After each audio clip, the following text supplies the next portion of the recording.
Hi, I'm Grace Baroni, and welcome to Conversations with the ERC5. Today, I am honored to have as our guest State Representative Brian Ashe from the Second Hampden District. Correct. Welcome to the podcast. Oh, thank you, Grace, and thank you for having me on, and thank you and the ERC5 for everything you do for the local area. Well, thank you so much, and I am so grateful to you because whenever we've got a ribbon cutting, we have an event, we have something going on, and sometimes we don't give you enough notice, and you never say no.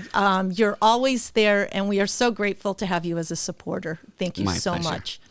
So let's talk about state representative. All right.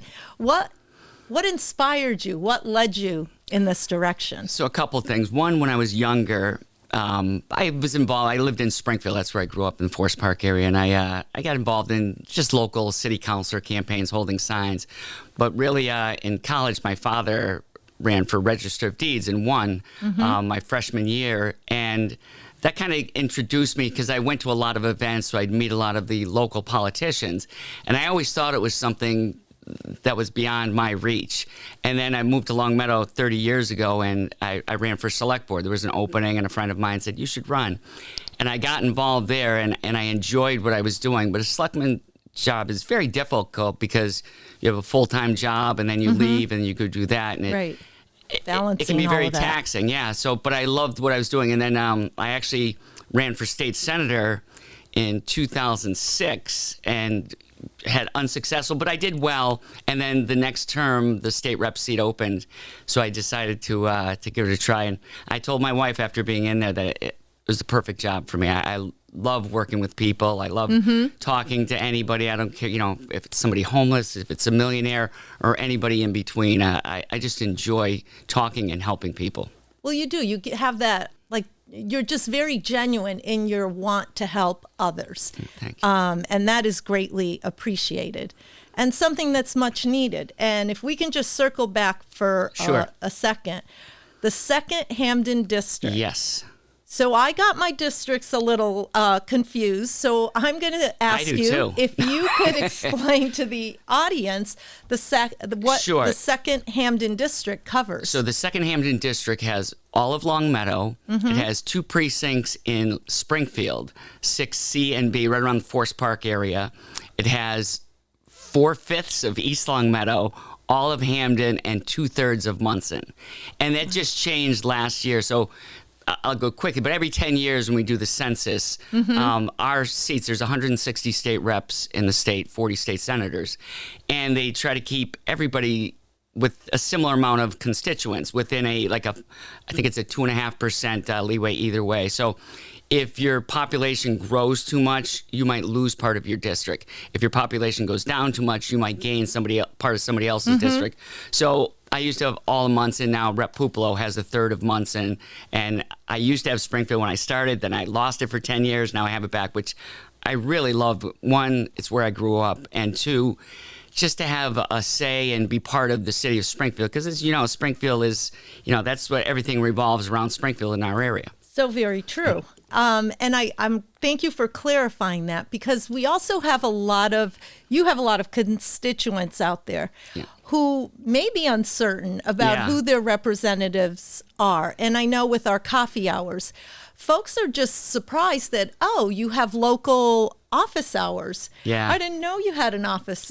I can get in touch with you. So we'll make sure that we share that with everyone at the end. But that is important that they know that you're always here to listen to them. And, their thoughts and opinions are very important. That's how you judge, I'm sure, where you're going and bills you're trying to implement and so forth. Exactly. You find out are there a lot of people opposed to this or a lot of people in favor? Right. Or just you get some of the reasoning and it helps you decide when you're making your final vote. Mm-hmm. And I love that you have part of this and part of that, because sometimes we all seem to think that ERC5, so it's Ludlow, Wilbraham, East Longmeadow, all of our 5 towns. And then you think Springfield or you think Chicopee, but you know what? Ludlow abuts Springfield and Chicopee. And Longmeadow abuts Springfield. So it's important that Springfield knows what we're doing and what our needs are. but it's important for us to know what Springfield needs from us. Yeah. Like we're Western Mass. Right. Let's operate as a whole. Exactly. And not Because we all divide it have up. common needs and common Yes. goals, and as you know, our population's much less out here than in Eastern Mass, so we have to kind of stick together, or at least hopefully be on the same page. Yeah, and just focus on what we share in common. Right. And how together Western Mass has got so much to offer. Oh, it really does. We're a gold mine. We just have Yeah. to come together and share that with the rest of the state. Right. And then they'll be flocking here. Absolutely. We get the high-speed rail, and There you go. And then we'll be connected. Right. Speaking of the high-speed rail, Yeah. what are some of the items that are on the agenda for 2024? How is that looking? it's good. Actually, I don't want to say it's funny, but prior to COVID, you know, the state was in great financial situation, and I was thinking, boy, after COVID, we're going to be in trouble for a long time. I'm going to have difficulty bringing anything back to the district, but with the ARPA funds from the federal government, we really came out of it better than we went in with it.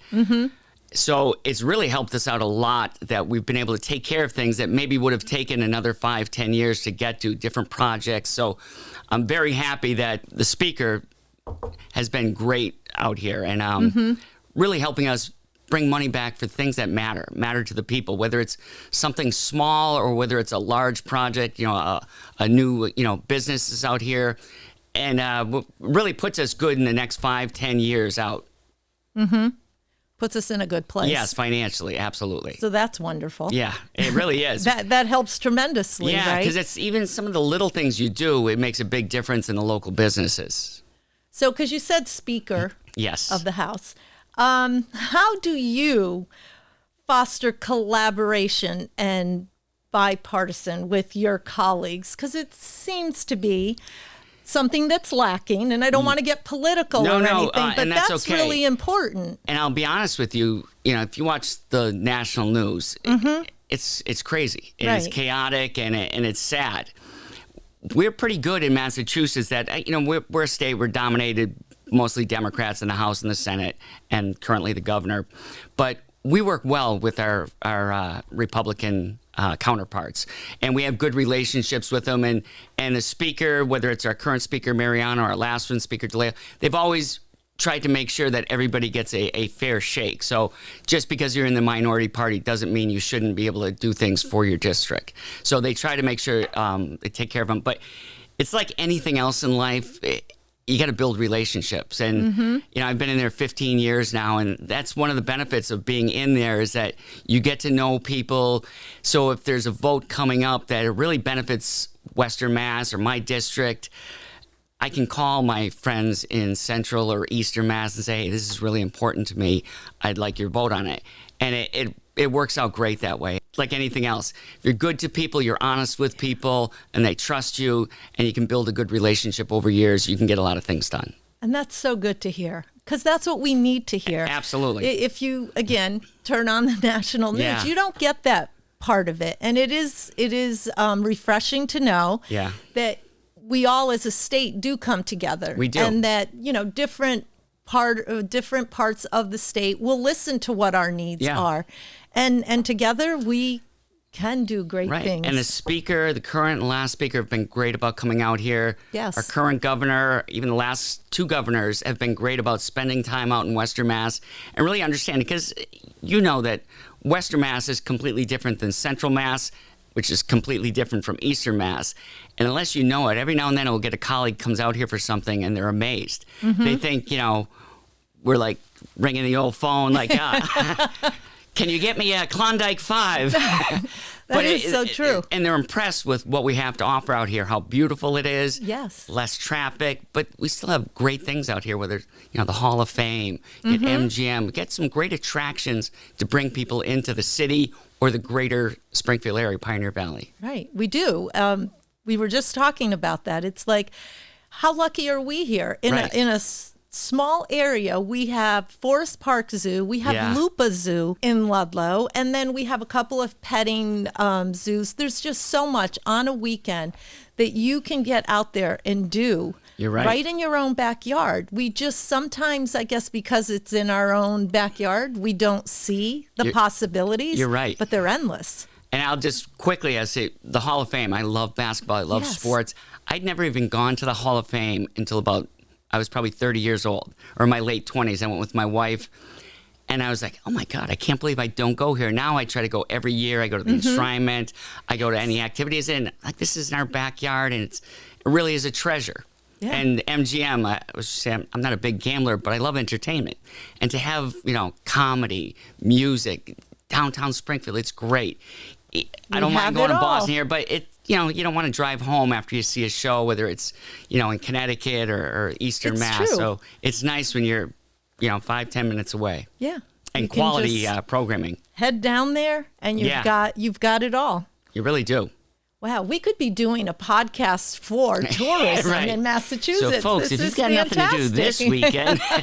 So when folks in our area want to reach out to you in the Second Hampden District, what's the best way for them to do so? And do you have an office? And where is that? I don't have a local office because my district is pretty wide from Munson, through Longmeadow to Springfield.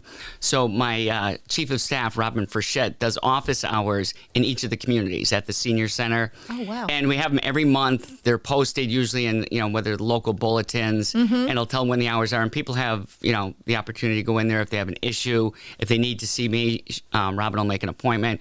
Or it depends. Different population. The younger population, they don't show up. Mostly they'll email or call. A State House email, we look at those every day. There's a district number where they can call, and we can get back to them. Well, and I know I can say that Robin returns every single email. She's she fantastic. Is phenomenal. Yeah, the two really of you is. are a great team, and we are thanks. so fortunate to have you. I'm lucky as to have our her. representative, and to have you here with us today on the podcast. It's my been a pleasure. I wish we had more time because we could really go on and on. We'll do part two down the road. Yes, I think part 2 of this will continue. It's a teaser. Do We'll lots be like of segments. That'll be fantastic. I like the way you think. Thank you so much. Thank you, Grace. Appreciate it. And thank you to our audience for joining us for today's podcast. If you would like to be the next guest on Conversations with the ERC5, go to our website, ERC5.com, and you can sign up there.